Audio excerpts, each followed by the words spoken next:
Year 5 of the Division 2 is upon us. Hey everyone, RogueGold here, and today I want to give you all a quick breakdown and run through of everything you need to be aware of coming in the Season 1 update for the game. This kickoff of the new year of content begins tomorrow, June 8th, and so in case you're new to the game, returning to the game, or you just want a good understanding of what to expect, today we're going to run through all of the major components to this update, letting you know what new content will be available, how to access it, and why you might want to play it. If that sounds good, then get ready because we are launching right into it. If you end up enjoying the video, then a like would be very appreciated, and be sure to click that subscribe button as well as turning on the notification bell so that you don't miss a single one of my uploads over these next few days. I've got a lot planned with Year 5's arrival. Without further ado, let's get into this.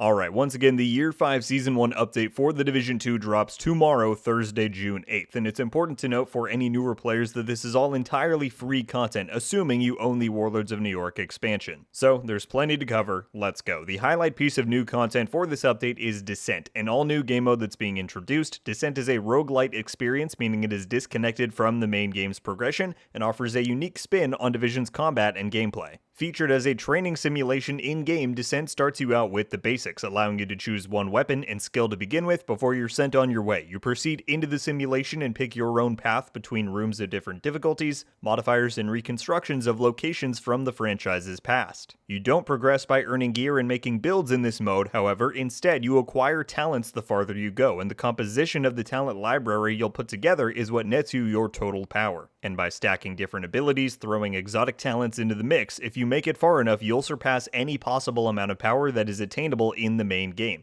If you die, however, that's it. Your progression is wiped and you start fresh on your next run. Despite the disconnection from the main game progression, however, Descent does still net you plenty of rewards to make it worth your time. This includes some permanent bonuses you can unlock to make subsequent runs more efficient and lucrative, as well as staples for progression like XP, exotic caches, and even new types of caches with the likes of God-rolled gear and previously unattainable past seasonal blueprints. There'll be even more unique rewards like weekly lore collectibles to obtain and exclusive cosmetic rewards for those who push the farthest on the mode's leaderboard. Something that is also super nice with this mode is the fact that anybody can play it. Typically, new content these days is only for players who own and have completed the Warlords of New York expansion, but since Descent is a completely standalone experience, anyone who owns the Division 2 can try it out, regardless of their level or any other factors, and it will grant you rewards relevant to your current status. So if you're new to the game or you have friends who have just joined on, you can try out Descent well before completing the campaign and get a taste of a different kind of Division experience. So that's Descent. The next big item to talk about is Season 1 itself. If you played the Division 2 for any length of time, you're likely familiar with the seasonal manhunt system, where we get a new target, take out their lieutenants, and fight our way to that prime target over the course of the season. While Season 1 is retaining this overall structure, this time it is coming with a bit of a twist. Our prime target is not an enemy, rather it is our captured ally Amari Singh, who is just one of many allies taken prisoner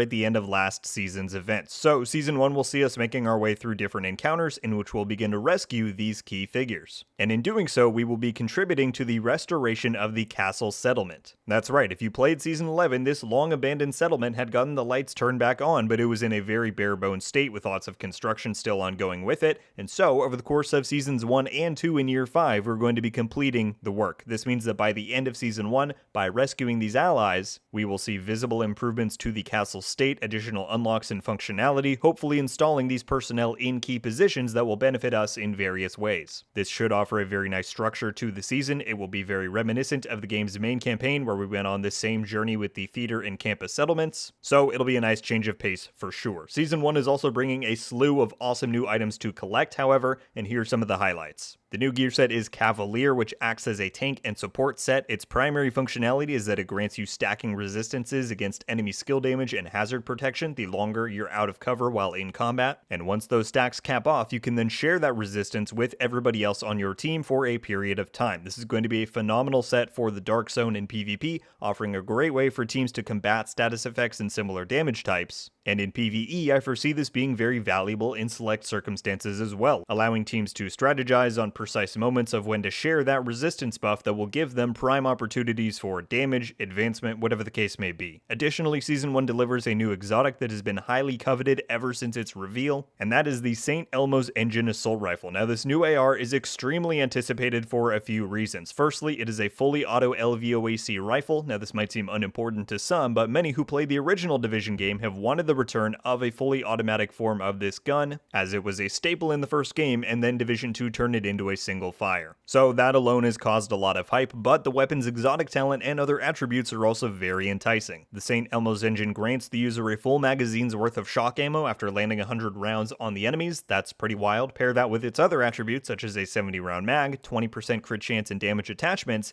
and this thing is looking to be an absolute beast in gameplay. So it's an item that many have at the top of their list to go after once the update is live. There are many more items and even new talents coming with Season 1, but let's mention a few of the update's other highlights. As always, each major update to the game brings a huge amount of new quality of life changes and improvements, but there have been two main ones discussed quite a lot for this update, both primarily involving XP. The first one is that this update brings a rebalance to the entire game's open world XP distribution, changing how much XP each open world activity rewards you based on the time it takes for you to actually engage with and complete the activity. This is an attempt by the devs to make players rethink how they engage with this content, as the list of desirable activities used to be pretty limited, as some were clearly better than others. So there's now a more equal balance across the world and an overall 12% XP gain increase when combining the changes for every event type. So we'll see how that plays into the experience and overall efficiency of farming. The second big XP related change is to the Conflict game mode. This is the game's pure PvP playlist, and up until this point, Conflict has not contributed to your overall SHD and character level and experience gain whatsoever. There's a separate Conflict leveling system that you'll gain experience in by playing, but the Conflict mode has never contributed to your main game XP grind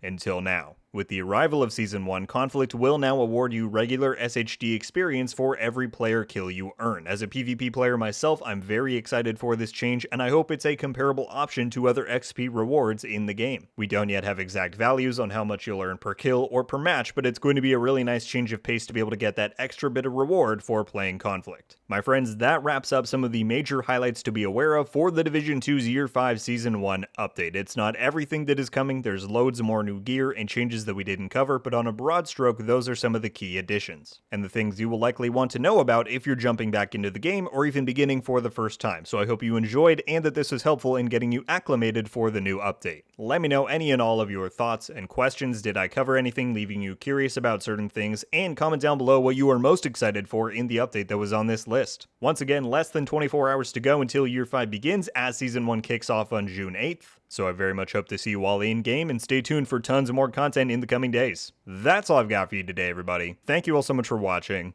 I'll see you in the next one. RogueGold. Out.